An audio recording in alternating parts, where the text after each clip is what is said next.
नमस्कार, मी नागेश वंजारे. आज brain track आयोजित म्हणजे आमचे निलेश तुपे सरांनी एक कार्यक्रम आयोजित केला होता, नाते तुझे माझे, आणि तो अटेंड करायचं मला सौभाग्य लाभलं. आणि खरोखरच अत्यंत छान कार्यक्रम होता. सुरुवातीला केतन गावण सरांनी फार चांगलं मार्गदर्शन केलं.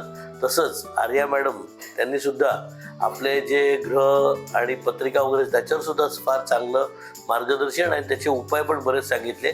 तसंच आमचे बिरसेन सर जे मानसिक आरोग्य असतं त्याच्यावर बरंच मार्गदर्शन केलं. आणि खरोखर अशा प्रकारचे जे कार्यक्रम आहेत ते आयोजित करण्याचं धाडस आणि खरोखर हा विना उत्पन्नाचा कार्यक्रम होता. तो निलेश सरांनी फार चांगला कार्यक्रम आयोजित केला. असेच कार्यक्रमाचं आयोजन नेहमी होत राहावं असं मी अपेक्षा करतो. धन्यवाद.